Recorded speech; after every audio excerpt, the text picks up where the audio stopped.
چې د بیت الله شریف د ورانېدو څنګه تیاری نه وي د جټ تیاری د انسانانو په خپلو جګړو کې همیشه دپاره داسې چې امریکایان افغانستان ته راتلل نو دوی وایي موږ د افغانانو سره کار نشته، موږ په اسلام باندې ټول د تروریستانو په نوم باندې جګړه کوو.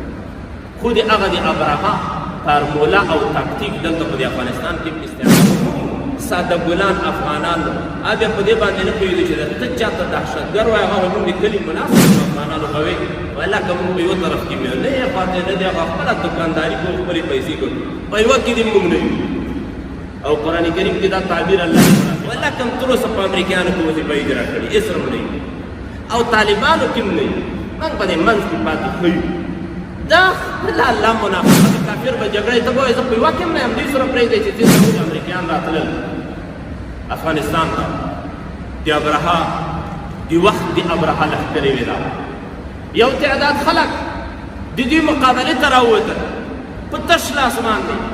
په کمزورو وسایلو خپل کور باندې چاپې راغلې بمبارۍ ولیدلې شهادتونه یې ولیدل. دې افغانانو کې هم داسې افغانان موجود وو چې طاغوتي لښکرې په مدرسه ور وخېږولې دغه ظالمان به ولې ورته مخکې نه وو په خوستۍ ژبه د موږ سره غږېدل، په تڼۍ ژبه باندې غږېدل، په منګلو زدرانو ژبه باندې به غږېدل. دا زموږ ولسي خلک دي، همدغه ولسي خلک ځینې راپورته شول او طاغوتي هم زما په جومات چاپه، زما په مدرسه باندې چاپه، زما د قرآن کریم بې عزتي دا همدای به ورته مخکې وو. ډېرې داسې په لسګونو صحنې موږ ته یادې دي. یو ظالمان راغلل موږ په دې مدرسه باندې چاپه، بیا بورېغال زامن دا په هره زمانه کې موجود وي، یا برحال مسیح دا په هره زمانه کې کله آواز یې وکړ او دا غږ ټولو انسانانو پیریانو غوږونو ته الله عز وجل ورساوه. تر ورځې د قیامت چې څوک راځي دې ټولو ته الله عز وجل دغه غږ ورساوه. چا چې د ابراهیم غږ ته لبیک وویل الله عز وجل ورته په حج کې نصیبه کوي. الله عز وجل دې وکړي چې موږ هم د ابراهیم علیه السلام غږ ته لبیک ویلي وي. او په یو بل روایت کې بیا دا راځي چې حضرت ابراهیم علیه السلام وویل الله زما غږ به څنګه رسیږي، دا خو ډېر لرې لرې خلک دي او زه کمزوره یم، له دې ځایه نه چې زه ندا کوم دا د دنیا خلک زه راغواړم نو دوی ته به زما غږ څنګه رسیږي. او دا غږ دا خبره پیښه د عرفات په غره باندې وه. یو قول دا دی الله عز وجل ورته فرمایل غږ په تا باندې د ندا او اعلان او رسول په موږ باندې بس ته غږ وکړه موږ به د خلکو تر غوږونو دا غږ رسوو. ابراهیم علیه السلام غږ وکړ ای خلکو هغه آباد ښار چې مکه مکرمه ده او په دې کې کعبه شریفه الله تاسو ته جوړه کړې ده، د دې د حج کولو دپاره د الله امر دی تاسو ته چې راځئ به او د دې بیت الله شریف زیارت تاسو کوئ. چا هم چې د ابراهیم علیه السلام غږ ته لبیک ویلي دي بس الله په حج کې نصیبه کوي. چې څوک خاموش پاتې شوي دي الله قسمت نه پکې کوي. که چا بیا یو ځل لبیک ویلي دي، یو ځل دوه ځله لبیک ویلي دي، دوه ځله درې ځله ویلي دي لبیک اللهم لبیک، الله په کراتو باندې د حج په بهترین سفر کې نصیبه کوي. الله عز وجل دې تاسو ټول نصیب وکړي. جبرائیل علیه السلام ورته ویل دا د صفا او د مروه د دې ترمنځ به ته سعی کوې منډې او رامنډې، بیا له دې ځای نه روان ته د مینا مقام ته او مینا نه بیا داسې عرفات ته دا ټول اماکن په حضرت ابراهیم علیه السلام باندې ولیدل. او بیا ورته وویل حضرت ابراهیم علیه السلام ته هل عرفت مناسکک، مناسک خپل دې زده کړل ودې پېژندل؟ ابراهیم علیه السلام ورته وویل قد عرفتو،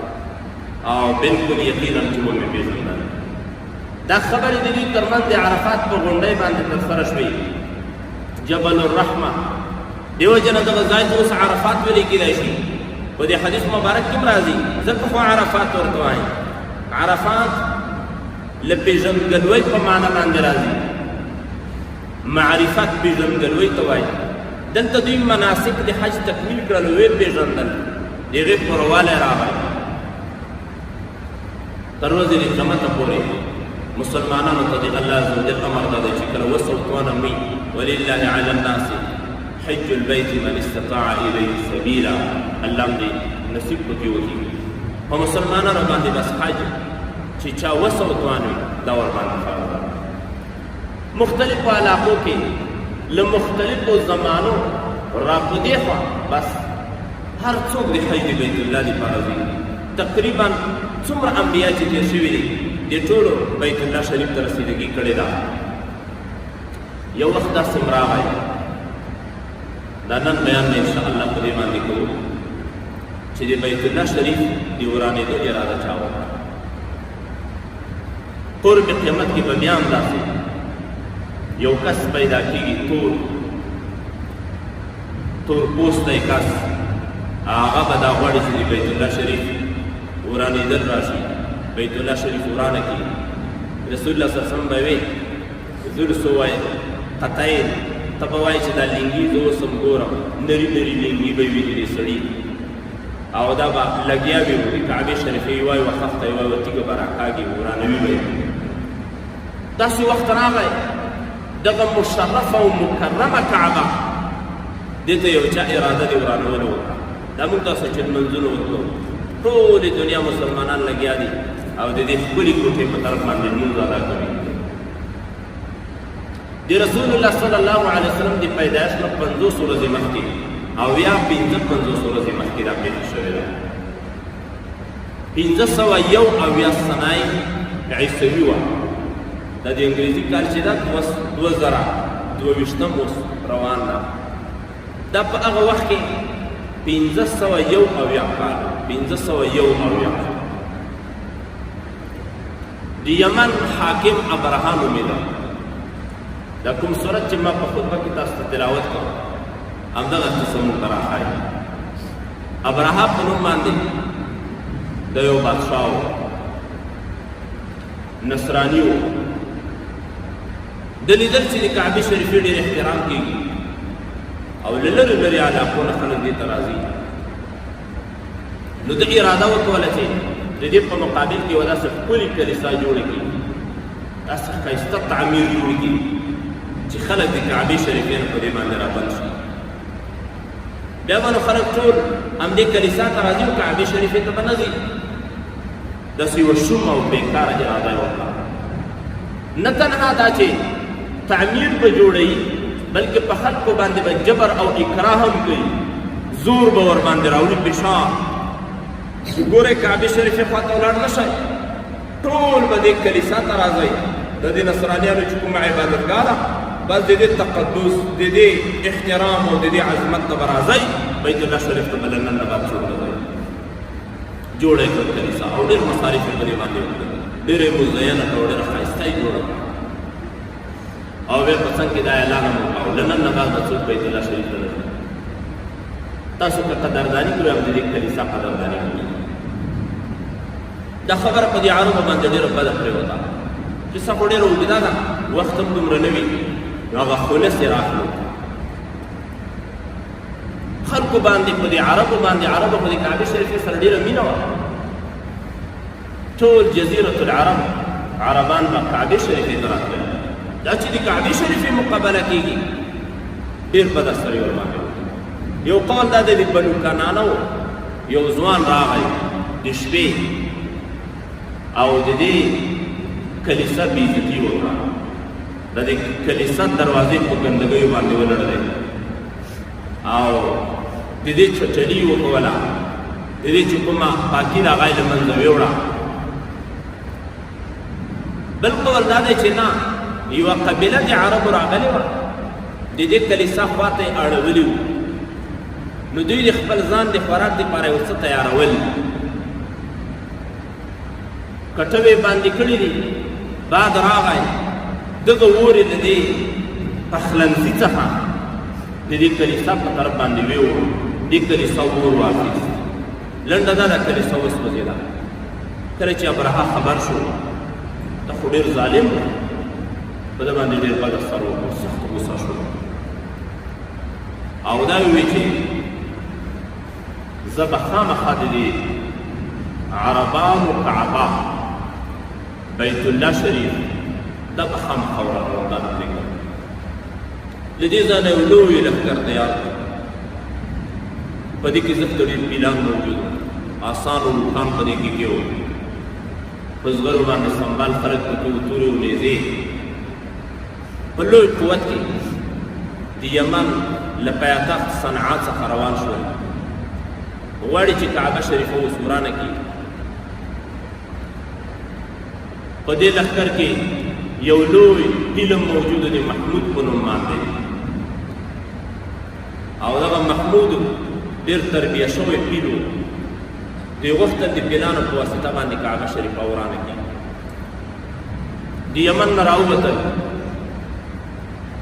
صنعاء الیمن دا د مکې مکرمې نه ډېر لرې ده، تقریبا له 1000 کیلومترو نه ډېره مسافه موجوده ده. دا لښکرې دې ځای نه راووتې. کله چې دوی راوتل، د 2 نفر په نوم باندې یو کس ورته راوړاندې شو او د ځان سره خپل انډیوالان هم ملګري کړل. د کعبې شریفې د غیرت په خاطر باندې د دوی سره جګړه شروع کړه. دا چې د ده ملګري لږ او دا خو ډېر قوي لښکر و، نو د جنګ توان او طاقت یې له لاسه ورکړ. د ابرهه له خوا څخه دغه کس بندي شو، اسیر شو، جیل ته یوړل شو. لږ مزل چې کله دوی وکړ، نو په دې وخت کې د ځینو وړو وړو قبیلو والا خلک نور هم راووتل او په خپل مابین کې لاس سره یو کړ، کعبه شریفه ورانوي.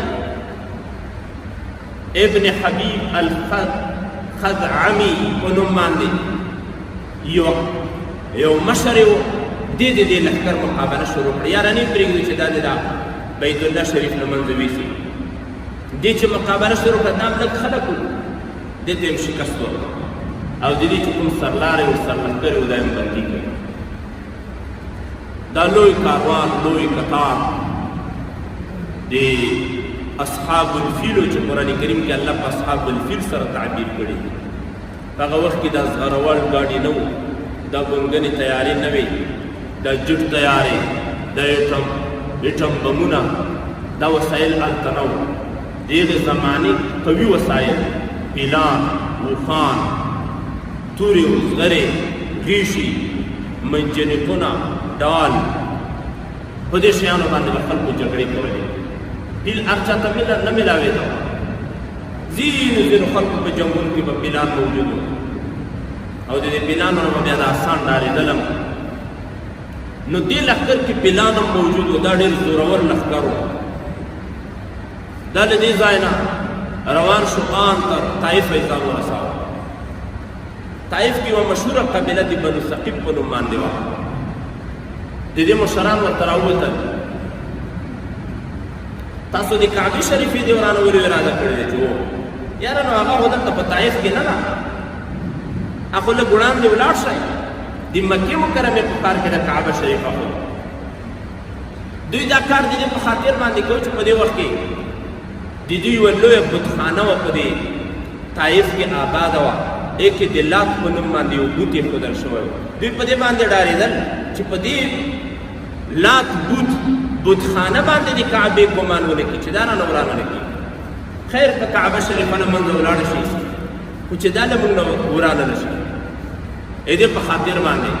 دوی دا کار ترسره کاوه. نو ورته وایي هغه دلته نه ده، مخکې تېر شوی،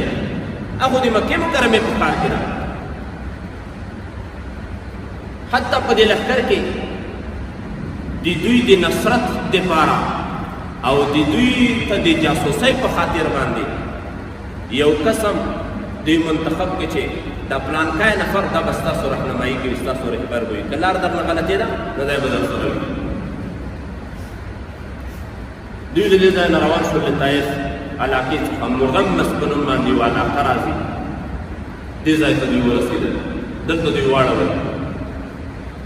ابرهه په دې وخت کې امر وکړ چې د عربو څومره مالونه دي د قریشو،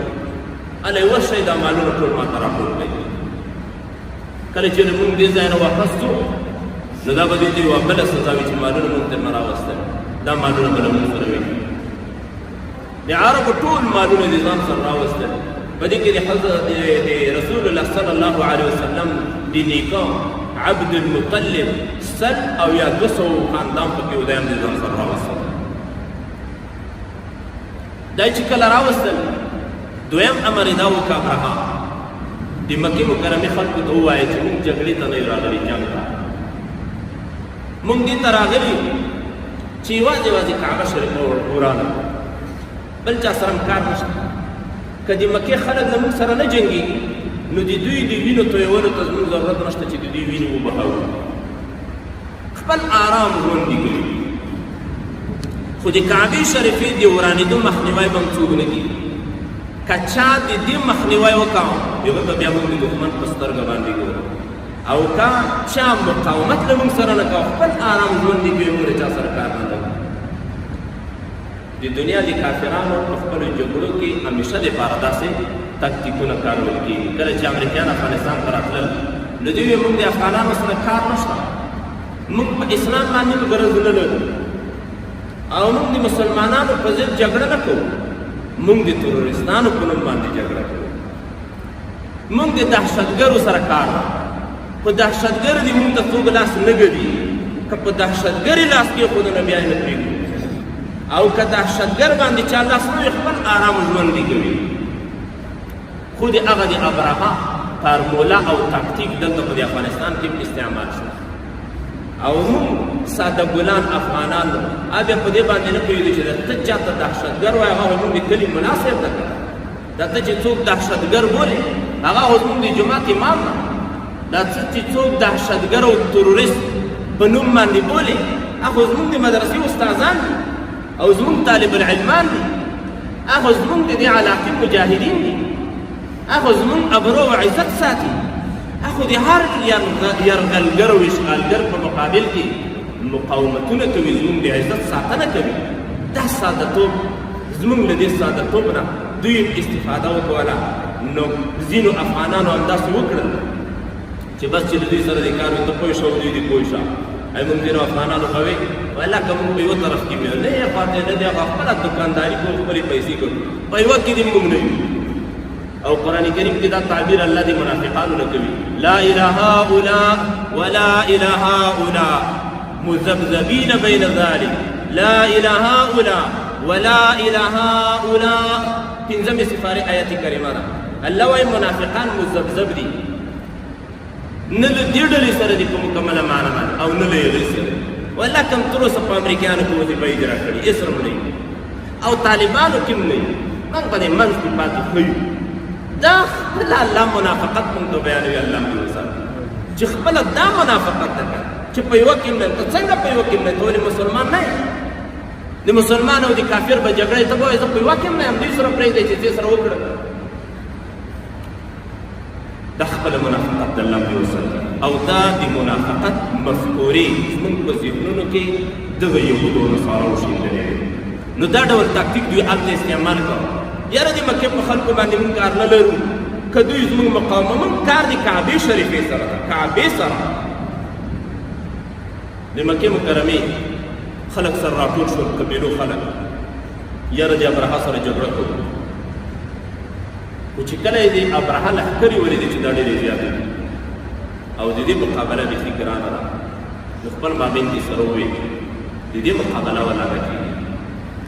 بس الله ته به زارۍ کوو موږ ډېر لږ یو موږ څو چت نه دوی ډېر دي د دې مقابله زموږ لپاره وتلې ده ابرهه یو دویم فرمان صادر کړ کله چې تاسو په دې باندې پوه شوئ چې د مکې خلک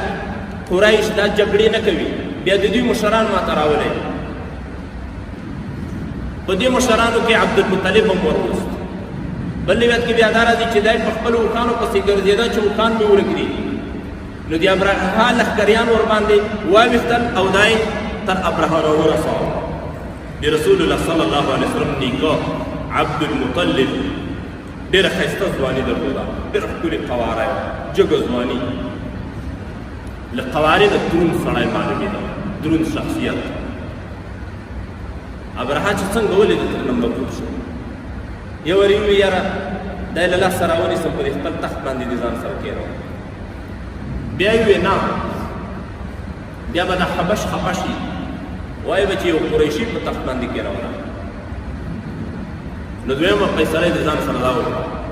زه به ورکوز شم له تخت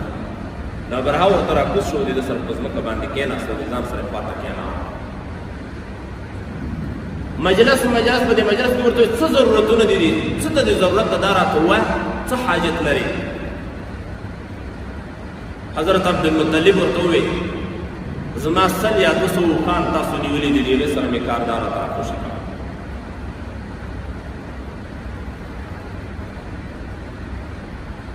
د ظالم ورته وویل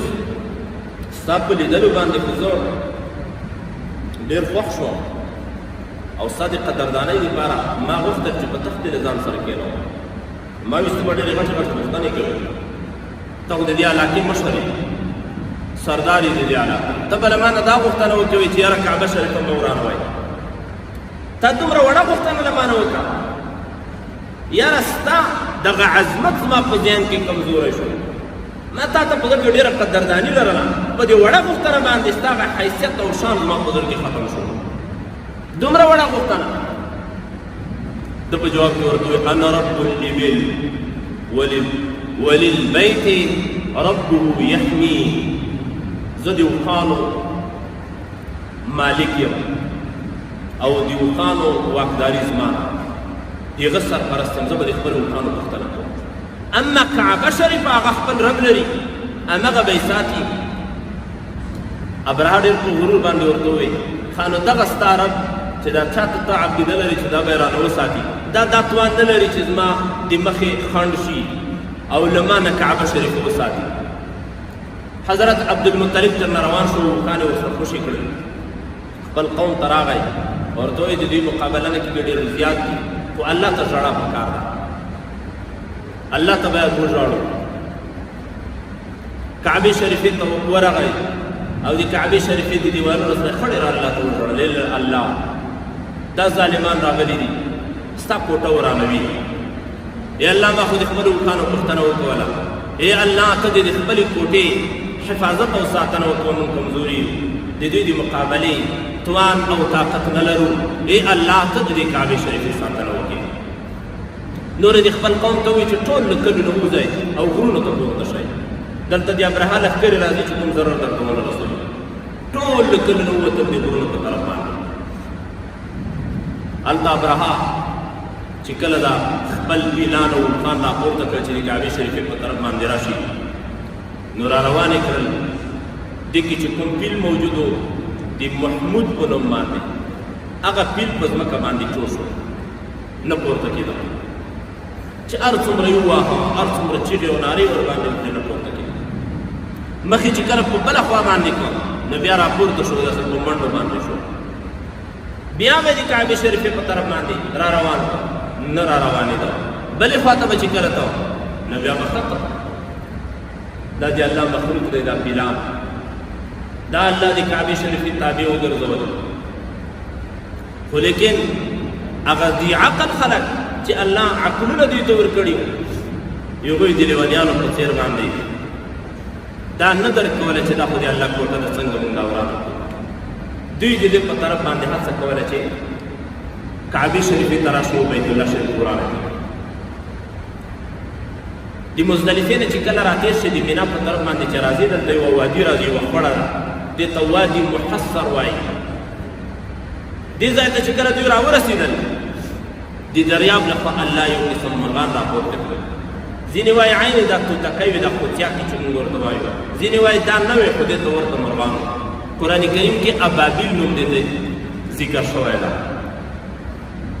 وارسل علیهم طیرا ابابیل دا الله په دې لښکرو باندې راولېږل دا بیخي زیاتې وې د دې په دې مخوکه کې او د دې په دې پنجرو کې واړه واړه کاڼي موجود د چڼې د دانې په څېر باندې دې نه حجاره سجیل تعبیر شوی ده سجیل یو قول دا دی دا سنګیل ده په اصل کې خټه چې په اور باندې پخه شي نو بیا داسې کلکه شي لکه تیږه د خټې تیږه بل قول دا دی نه دا عربي لفظ دی بس همدې ته کاڼو ته دا لفظ استعمال شوی د جهنم په اور باندې ګرم شوي کاڼي والله اعلم غیبي نصرت دا دی الله د غیبي لښکرې وې د چا په ذهنونو کې دا نه تېرېدل دا لښکرې راغلې دا د مرغانو لښکرې او دغه ظالمانو په لښکرو باندې دې ویشتلو شروع وکړه کله به چې دا کاڼی په کوم کافر باندې ولګېده نو تورې ورې به د ده له بدن نه ووتل او په ځمکه کې به بیا ننوتل او دا انسانان به ځای په ځای باندې وغورځېدل هلاک به شول په دې لښکرو کې ګډوډي شروع شوه په منډو تېښتو باندې شول ان تر دې پورې چې د ابرهه لښکر شکست وخوړ د ابرهه په دې لاسونو باندې مرض الله مسلط کړ دا ګوتې همداسې رژېدې لکه خاورې چې ترنه دوړېږي داسې دا د بدن نه دا غوښې و دا هډوکي داسې ورسته کېدل او تویېدل بیرته د صنعا په طرف باندې وتښتېده خو صنعا ته لا رسېدلی نه و یمن ته چې په لاره کې الله د ده سینه په منځ باندې دوه ځایه کړه او دا زړی ورته دوه پړانګه کړه الله دلته هلاک وګرځاوه د ابرهه لښکر چې کوم نه هغه الله د دې وړو مرغانو په سبب باندې هلاکه کړه او کعبې شریفې ته الله عز وجل نجات درنه ورکړه الله قرآن کریم کی فرمائے الم تر کیف فعل ربک باصحاب الفیل آیا تا ونه لیدل څنګه کار الله ترسره کړ د پیلانو په خاوندانو باندې د پیلانو په لښکریانو څه الله وکړل هغه زورور لښکر چې چا یې مقابله نه شوی کولی د هغوی سره الله څه وکړل وارسل علیهم طیرا ابابیل دوی باندې مرغان راولېږل د ابابیلو مرغان د دوی چې کوم پیلانو الم یجعل کیدهم فی تضلیل د دوی هغه پیلان د دوی هغه کید د دوی مکر هغه الله خنثی نه کړ هغه الله ورته تس نس نه کړ هر څه الله ورته درهم برهم کړل د خدای عز وجل عذاب په دوی باندې راغی او مرغان چې کله ور باندې راغلل ترمیهم بحجارة من سجیل دوی به ویشتل په کاڼو باندې چې هغه د سجیل څخه جوړ شوي کاڼي وو له جهنم نه راغلي کاڼي وو د جهنم په اور باندې ګرم شوي کاڼي وو وروسته بیا الله عز وجل فرمایي فجعلهم كعصف مأكول دوی وګرځول لکه هغه واښه ژوول شوي واښه لکه واوې میږې وزې چې کوم واښه په دې خولو باندې راوشکوي او بیا په دې خوله کې میده میده کي داسې میده میده وښو په څېر باندې الله وګرځول الله د دوی لښکرې ګډې وډې کړې الله د کعبې شریفې ساتنه وکوله مهم درسونه په دې قصه کې موږ ته موجود دي بیت الله شریف متعلق څوک هم چې د الله د مقدساتو توهین کوي الله عز وجل به هغوی د هلاکت او د بربادۍ سره مخامخ کوي هغه که د جومات بې حرمتي وي هغه که د کعبې شریفې بې حرمتي وي هغه که د عالم او د مدرسې بې حرمتي وي هغه که د قرآن کریم او د رسول الله د احادیثو بې حرمتي وي هغه که د مجاهد او د غازي بې حرمتي وي هغه که د اسلامي امیر بې حرمتي وي الله عز وجل به دوی تس نس کوي الله به یې له ګډوډیو سره مخامخ کوي او داسې یو درس موږ ته پکې پروت ده چې په هره زمانه کې د الله د دین ساتونکي مې او د الله د دین مخالفین تاسې وګورئ یو تعداد خلک چې کله لښکر را شروع شو د دوی مقابله یې وکړه په لږو خلکو باندې خو بیا د طایف نه د ابورغال په نوم باندې یو کس و هغه بیا د دوی حمایه کوي او هغه بیا دوی ته جاسوسي کوي رهبري ورته کوي اوس دغه ابورغال په خپله معرب ده هغه د دې کعبې شریفې نه طواف کوونکی کس ده هغه د تقدس عقیده کعبې شریفې ته لري خو دې زورور لښکر بیا حمایه کوي جاسوسي م ورته کوي راهنمودګي م ورته کوي په روایتونو کې راځي چې کله د اصحاب الفیل الله هلاک کړل ابورغال په دې مغمس علاقه کې مړ شو نو بیا د عرب راغلل د دوی دا خبرې په تیږو باندې وویشت سنګسار یې کړه چې ظالمه تا بیا د دې کافرانو رهنمایي کوله په هره زمانه کې همداسې کله چې امریکایان راتلل افغانستان ته د ابرهه دی وخت دی ابرهه لښکرې وې دا یو تعداد خلک د دوی مقابلې ته راووتل په تش لاس باندې په کمزورو وسایلو خپل کور باندې چاپې راغلی بمبارۍ ولیدلې شهادتونه یې ولیدل زندانونه یې ولیدل کړاوونه یې ولیدل ټولو ته یې غاړه کېښوده خو یو تعداد بیا داسې چې له دوی سره شراب وڅښل له دوی سره یې زناګانې وکولې له دوی سره په لښکر کې یو ځای شول د دوی ډالرې ووالې دوی ته یې جاسوسي وکړې د دوی لښکرې د مسلمانانو په کورونو باندې ورخېږولې لکه د ابرهه لښکرو ته چې ابورغال مخکې و او په کعبه شریفه باندې دا لښکرې ورخېږولې په دې افغانانو کې هم داسې افغانان موجود وو چې طاغوتي لښکرې په مدرسه ور وخېږولې دغه ظالمان به ورته مخکې نه وو په خوستۍ ژبه د موږ سره غږېدل په تڼۍ ژبه باندې غږېدل په منګل او زدرانه ژبه باندې به غږېدل دا زموږ ولسي خلک دي همدغه ولسي خلک ځینې راپورته شول او طاغوتي امریکایي لښکرو ته به مخکې وو زما په جومات چاپه زما په مدرسه باندې چاپه زما د قرآن کریم بې عزتي دا همدای به ورته مخکې وو ډېرې داسې په لسګونو صحنې موږ ته یاد دي یو وخت ظالمان راغلل موږ په دې مدرسه باندې چاپه وه او په دې چاپه کې بیا یو کس ورته مخکې ده چې مولوي صاحب ګوره چې سختي درنه ونه شي داسې نه وي چې ویرې شي او ضرر درته ورسېږي ښه په خوستی ژبه باندې رسواږېږي ځان یې راته معرفي کړه دا د کوز کلي یم فلانکي کلي یم زه ښه د خدای ظالمه ته په خپل کور امریکایان راوښېږو دا مدرسه خو د تا د کور حیثیت لري که بیا بورغال زامن دا په هره زمانه کې موجود وي یا برحال مسیح دا په هره زمانه کې کله کله موجود وي خو الله دې موږ ته داسې احساس رامرګره کړي چې عربو د اصحاب الفیل د هلاکت نه وروسته هغه د ابورغال قبر په تیږو باندې وویشي موږ یې که قبرونه په تیږو باندې ونولو اکلا کرکه او نفرت خو ترنه وکړو خو اوس هم امریکایي فکر زموږ په ډېرو ځوانانو کې موجود ده اوس هم هغه کړنو تحقیق کړی وایي دا یې ښه کړی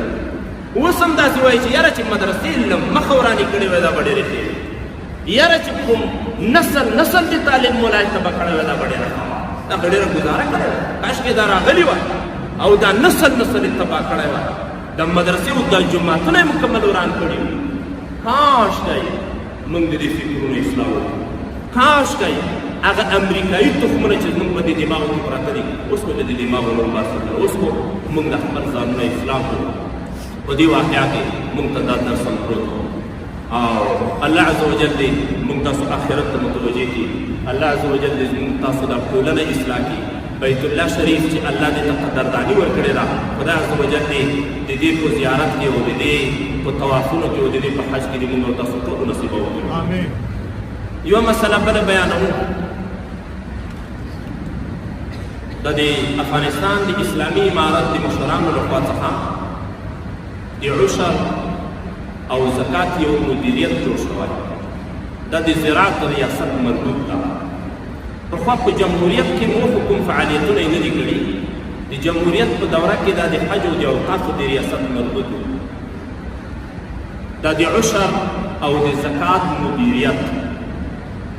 خو اما د امارت په نظام کې دا د زراعت مربوط ده دې کې د دوی فرمان دا ده چې څومره ځمکو چې فصلونه کړي دي د دې نیم عشر به دې ریاست ته انتقالېږي او د دې ریاست په توسط به بیا په فقراو او مساکینو باندې تقسیمېږي او نیمایي نور دا کې بیا د بازګر د باغوان اختیار ده مدرسې ته ورکوي د چندو والا ګرځي او همدارنګې مسکینانو فقیرانو ته ورکوي په خپل علاقه کې مسکینان موجود وي ځینې مسلې کله وارې موږ ته نوې ښکاري دې په خاطر باندې چې د دې شرعي حیثیت څه ده یو دو خبرې زه تاسو ته یادوم قرآن کریم کہ اللہ عز و جل فرمائے انما الصدقات للفقراء والمساکین والعاملین علیہا یو طور ادام پکی رازا صدقی زکاتونا دا فقراء او مساکین تبور کولکی او اگو کسانو تبور کولکی چی دی شرعی نظام لفاظات دی عامل پتوگا قدیمان دی مقرر وی چی تاسو زکاتونا او دغا عشرون لخلقو نراکول گئی دین په قرآن کریم کې الله تعبیر په عاملین باندې کړی دی دی رسول الله صلی الله علیه وسلم په ګڼو احادیثو مبارکو کې د دې ذکر ده رسول الله په خپل ژوند مبارک کې خپلو اطرافي علاقو ته عاملین لیږلي دي چې تاسو د خلکو نه زکاتونه راټول کړئ. دا په بیت المال کې جمع شوي او د دې لارې به بیا په مسلمانانو باندې تقسیمېدل. کله به چې رسول الله صلی الله علیه وسلم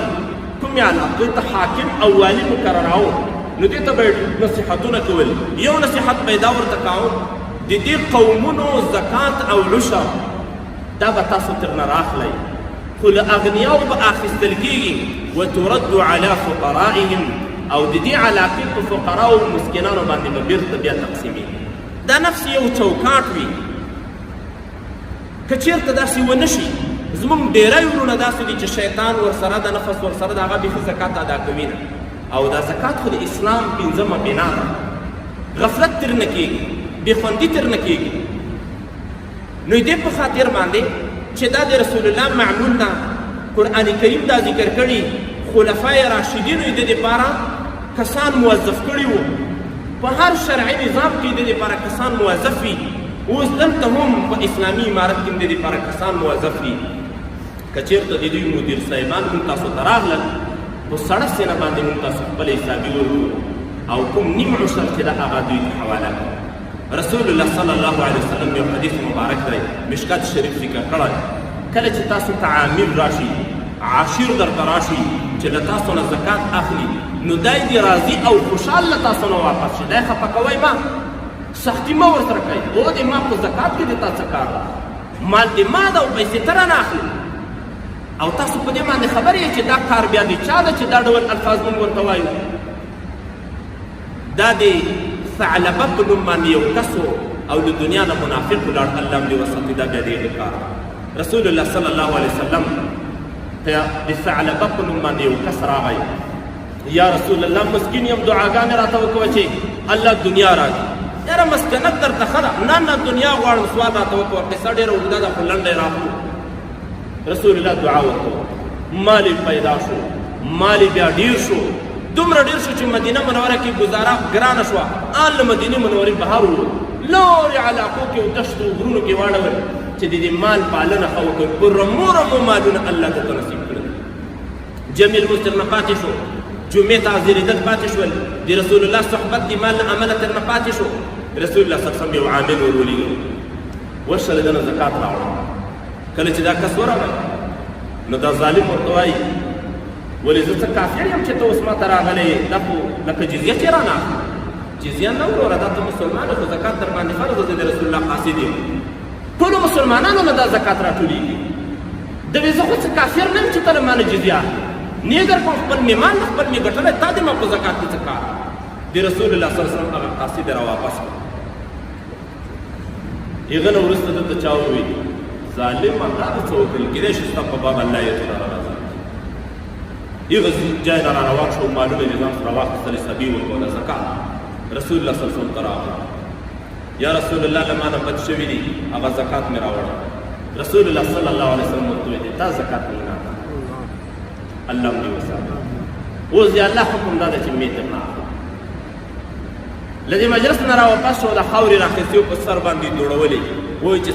ثعلبه هلاک وګرځېده. بیا ابوبکر صدیق ته ور راغی هغه ته وی امیر المؤمنین دا زما زکات قبول کا. هغه ورته وی چې د خدای پیغمبر له تا نه زکات نه دی قبول کړی زه نه درنه قبلوم الله هم دې وساتي. حضرت عمر فاروق رضی الله عنه ور راغی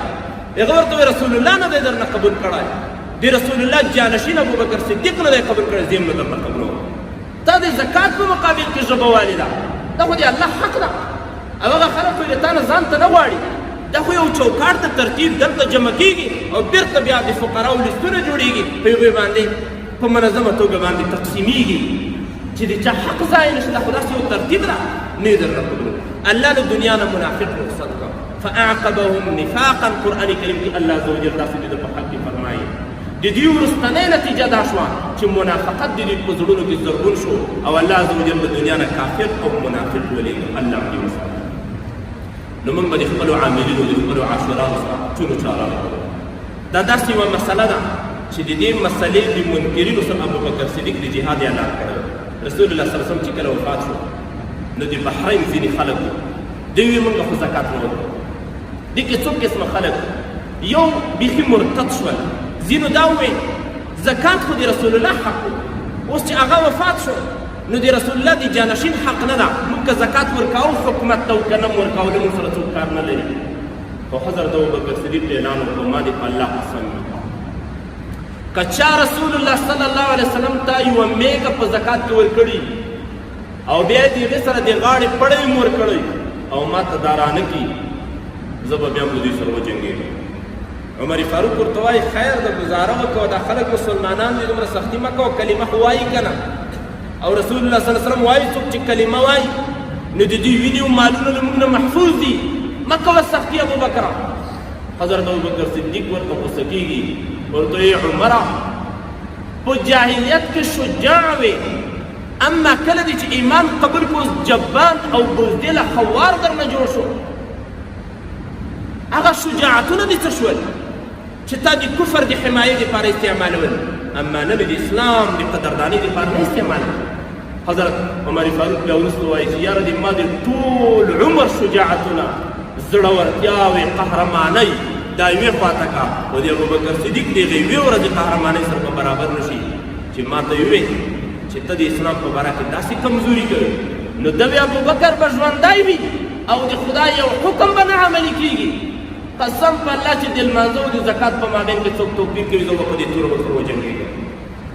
او عمر فاروق وایي چې وروسته د ما شرط صدر الله وکاو الله مې سینه کلاو کړه. قسم په الله د عمر فاروق رضی د ابوبکر صدیق رضی الله خبره هغه ډېره حقه وه زما زړه ته هم بیا دا کوزه شوه. نو هلته هم داسې یو لامل موجود و چې د اسلامي نظام د عامل په مقابل کې خلکو انکار وکړي چې موږ یې نه درکوو منو یې زکات خو تا ته یې نه درکوو. ابوبکر صدیق یې جهاد اعلان وکړ. دا یوه مسله شرعي مسله ده